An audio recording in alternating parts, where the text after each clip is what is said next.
Hi everyone, I'm Jubi. I'm a PhD student under Professor John Rigger, and I'm from University of Utah.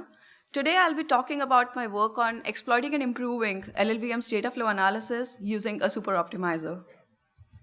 So as we all know, LLVM has an instruction combiner, which is like 20,000 lines of code for all the clever people optimizations that we see. Well, writing this kind of instruction combiner, maintaining it, and bug fixing it is a lot of work for the compiler developers.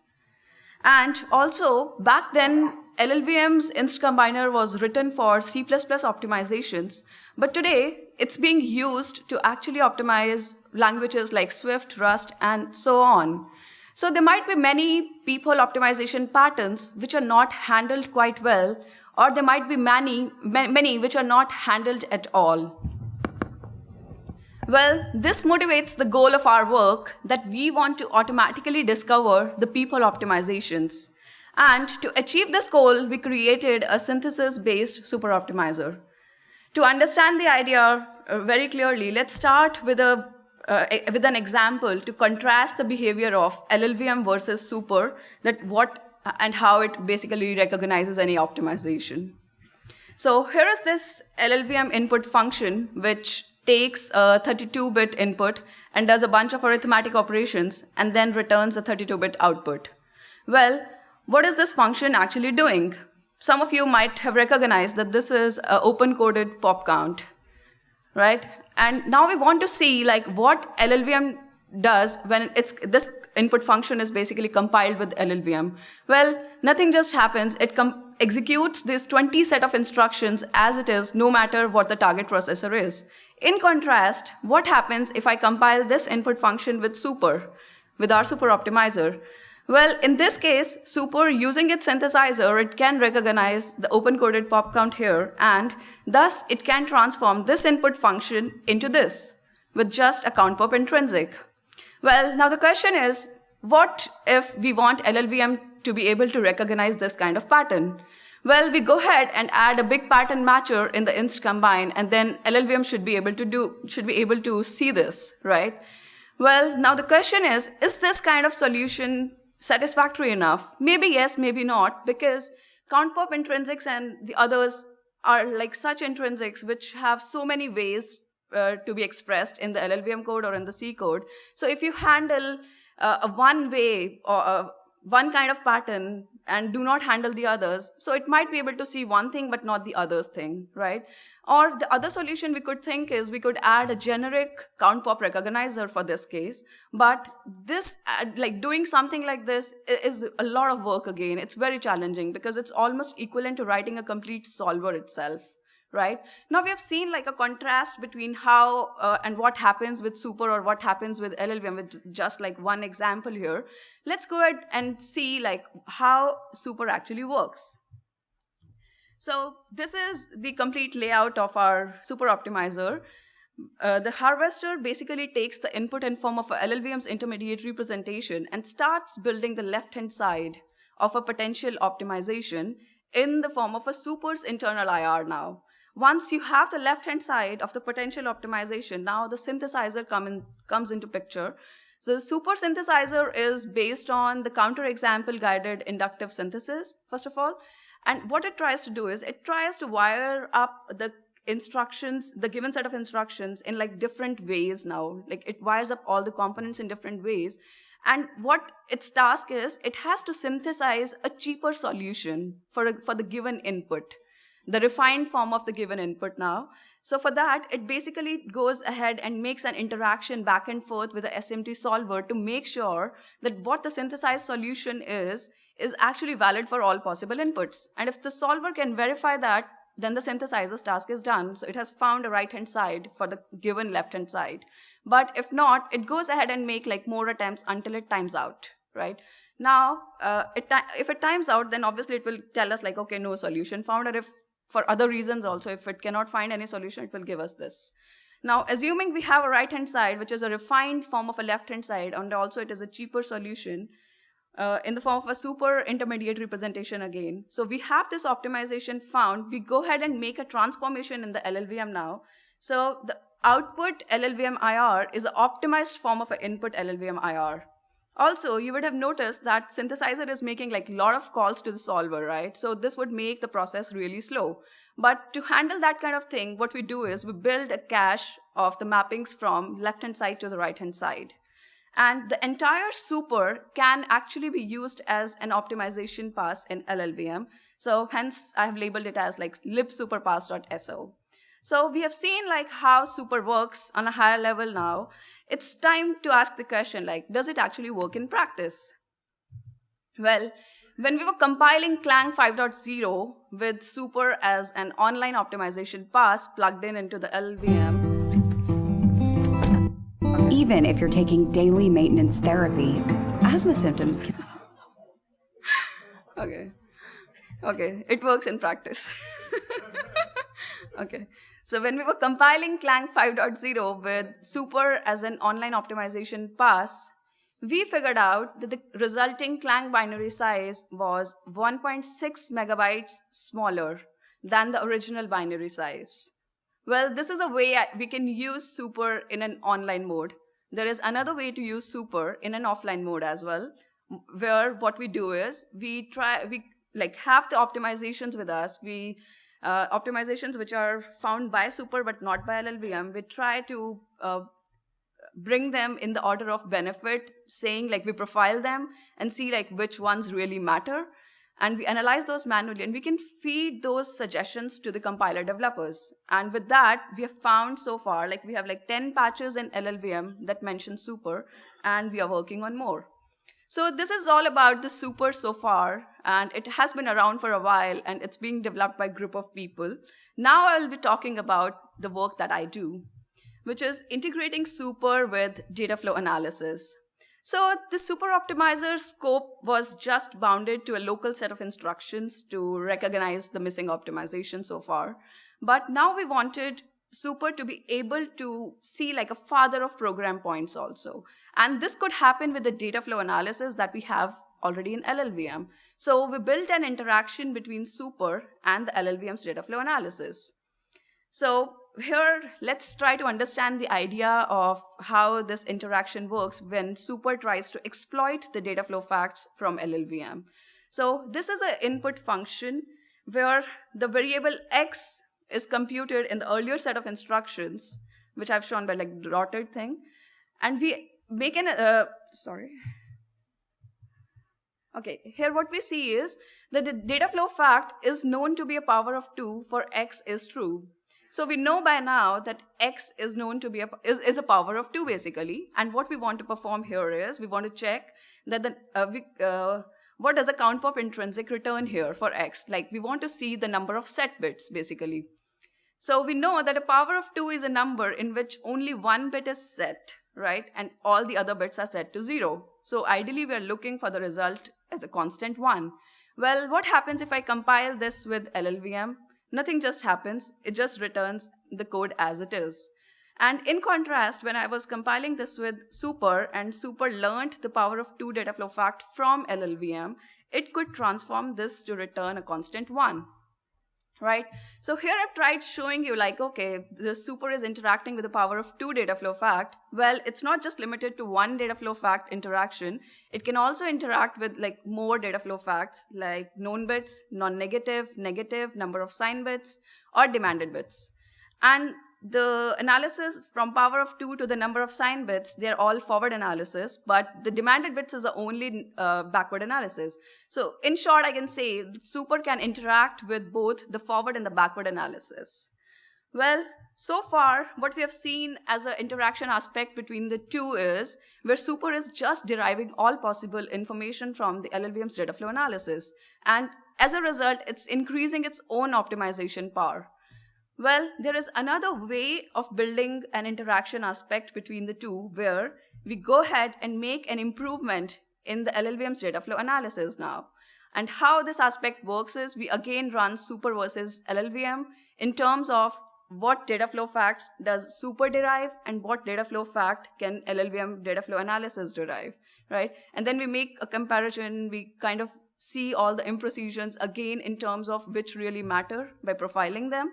And we manually analyze, and we can feed these as suggestions to the compiler developers that, okay, here are some imprecisions that are really important. You can go ahead and make a fix. So this, again, the improvement aspect works in the offline mode again.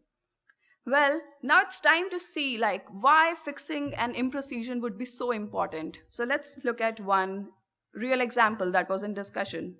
So this is an imprecision in the lazy value info that was in discussion like last month. And what these guys found is that there was one constant propagation case that got missed out in the data flow analysis. And after this was fixed, what they figured out is that Python's 2.7 eval loop performance got improved by 5%. So this gives us a good idea, like fixing imprecision is a really important thing, right?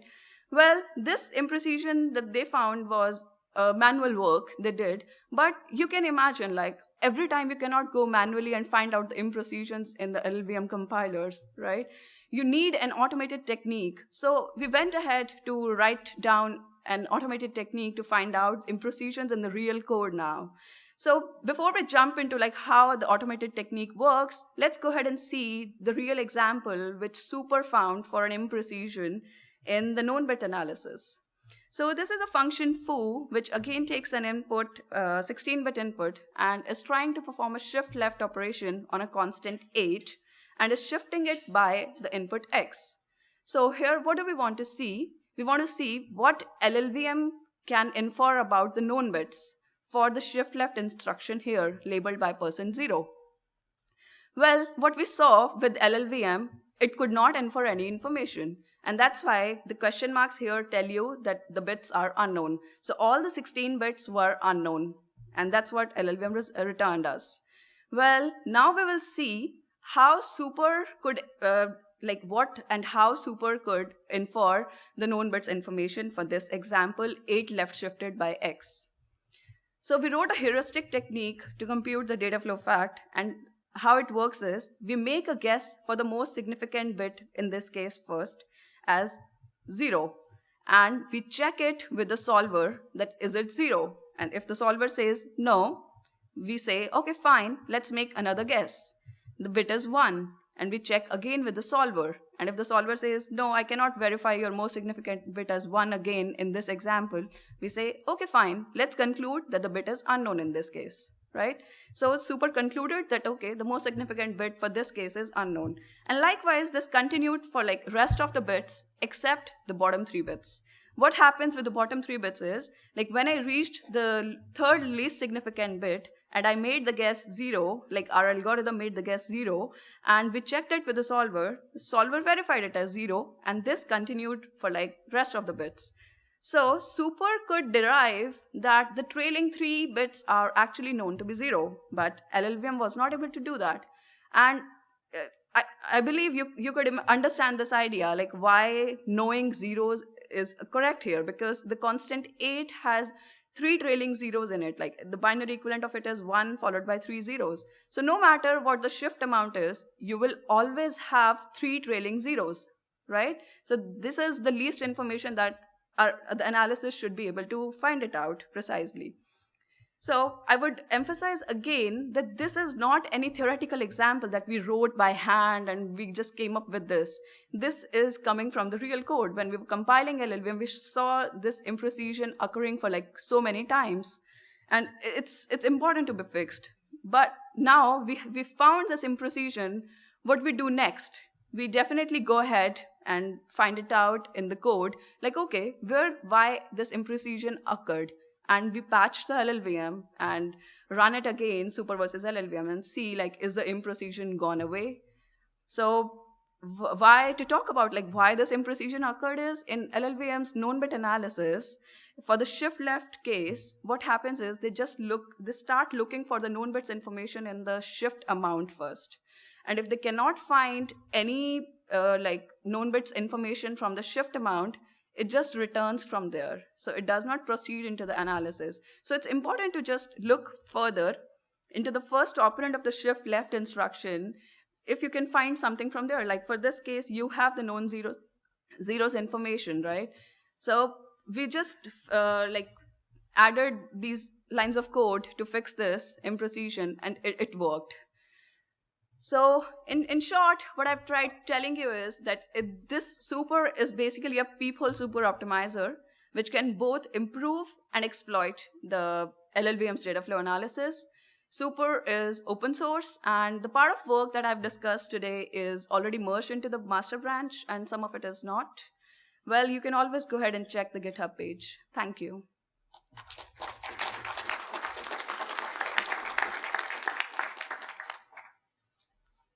Yeah.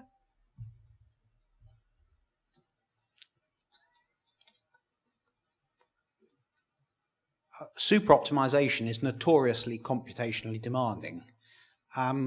What is the impact when you compile with super? How does it affect your compile time performance? For LLVM? For LLVM, yes. Yeah.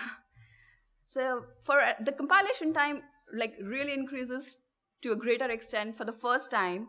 So we have the concept of having caching the results also. So with a cold cache, when we are doing it for the first time, it shoots up to a high amount. The time just increases. But for the second time, when we have the warmed up cache, it's almost equivalent to what we have the original LLVM compilation time. It's just maybe a 5-10% difference. Yeah, I understand that. It's the discovery time to find those and super optimize those peoples. I'm intrigued because your first example, I think you showed super optimizing 16 instructions. Mm-hmm. And I wasn't aware that some of the stochastic super optimization people have got up to about 14 instructions. And that uses huge compute. So I'm slightly missing something about how you're managing to super optimize quite big stuff. Oh, okay. So yeah, we are not limited to any number of instructions as such. We have synthesized hundreds of instructions also. And are you trying to ask how are we dealing with a larger set of instructions to synthesize any result? No, it's specifically the super optimization. Traditionally super optimization, originally used to be able to, the very first super optimization paper 30 years ago optimized sequences of up to 3 assembly instructions. Mm-hmm. And I think the example in the stochastic super optimization paper, which looked at the Montgomery kernel, I think super optimized of the order of 14 instructions. And yet you seem to be picking much bigger things. So I'm wondering what I'm missing or what the difference is, because I associate that sort of super optimization with having HPC systems with thousands of cores on. And I've slightly missed what you're doing with super optimization and why it is that you don't have an intolerable compute burden. Okay, I'm really not able to. We'll perhaps have a discussion offline and understand a bit better, because I suspect I've misunderstood you. Okay.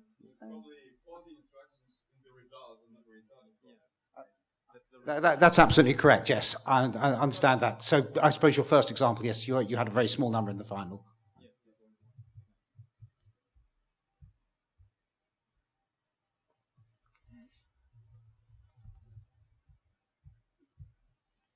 Yep.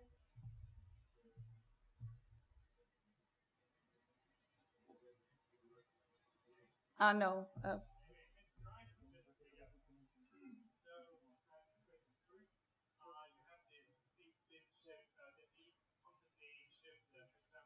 Mm-hmm. Uh-huh.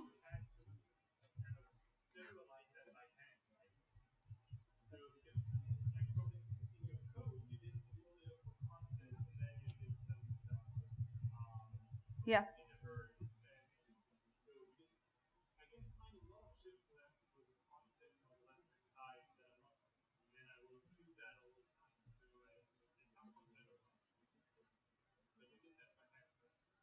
Yeah.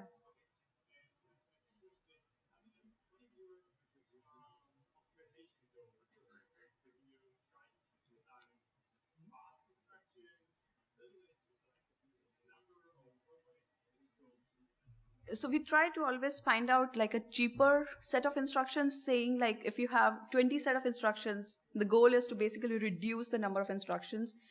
We are not right now concerned in terms of the fast instructions, but it's all about designing a cost model itself. So maybe if we start considering the fast parameter, probably we'll have to redesign the cost model in that way. Yeah. Do you handle vector instructions, or Do you have what? do you handle vector IR or only No. scalar? No, no. Only scalar. Okay. Just no. Not the vectors right now. That's in our future work. Okay. Yeah. Thank you. Thanks. Yeah. So from what little I know of superoptimizers, sometimes they generate really weird code to compute equivalent code to the original code. Does that weirdness ever hurt the data flow analysis ability to figure things out? I've not noticed it right now, like so far, whatever I've worked on, but probably I need to exploit more things.